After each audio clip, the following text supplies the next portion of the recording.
Penggandaan uang yang dipimpin dukun palsu bernama Romo alias H.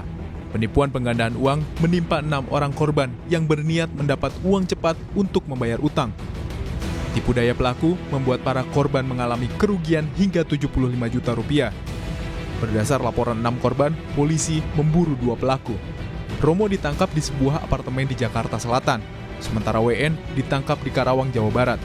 Keduanya telah ditetapkan sebagai tersangka. Berawal dari adanya pengaduan maupun laporan dari masyarakat bahwa yang bersangkutan ini bisa menggandakan uang dengan cara yaitu korban membayar mahar sekitar 3 sampai 20 juta kepada tersangka H alias Romo ini.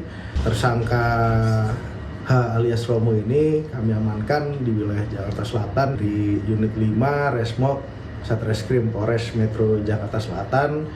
Di sini berhasil mengamankan 2 orang berinisial H atau alias Romo dan juga tersangka kedua berinisial WN.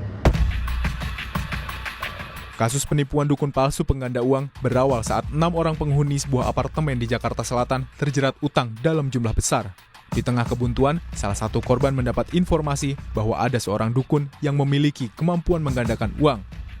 Beberapa korban tertarik, lalu diajak menemui pelaku Romo di sebuah kamar hotel di daerah Ragunan, Jakarta Selatan. Begitu memasuki kamar, korban melihat tumpukan uang pecahan Rp100.000 dan $100 Amerika Serikat. Korban percaya Romo dapat menggandakan uang. Dari sini, korban memberitahu korban lainnya. Belakangan diketahui semua uang tersebut palsu.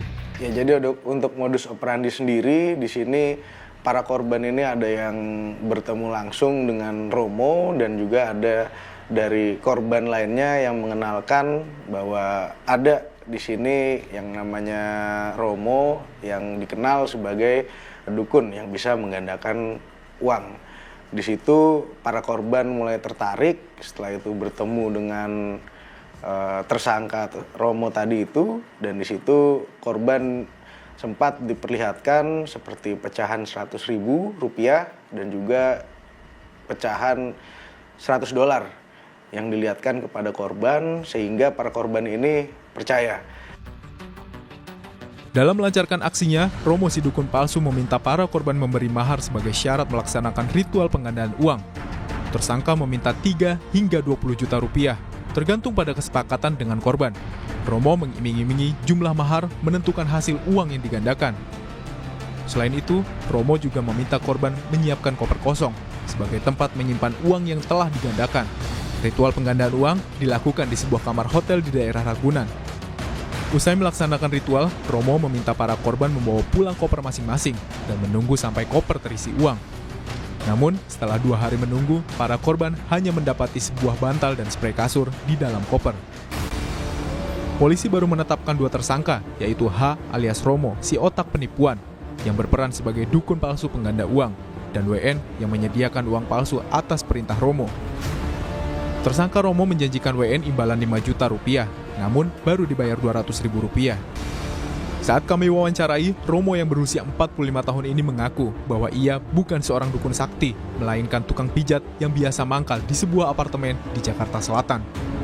Romo melakukan penipuan dengan mengaku sebagai dukun lantaran ia ingin mendapatkan uang banyak secara cepat. Saya sering ngobatin orang, Pak. Seperti patah tulang, gitu ya, murut, gitu ya, keseleo ataupun apa gitu. Saya tadinya tidak berpikir yang aneh-aneh dalam hidup, Pak, karena saya juga keadaan begini. Tapi ya tadi juga sebagai manusia, siapa yang tidak tergiur dengan uang banyak, Pak. Gitu. Bapak juga tergiur. Iya. Romo si dukun palsu pengganda uang akhirnya mengakui semua perbuatannya. Mulai dari meminta mahar untuk ritual penggandaan uang, meminta para korban menyediakan koper, hingga menggunakan uang mahar yang disetorkan para korban untuk bermain judi online.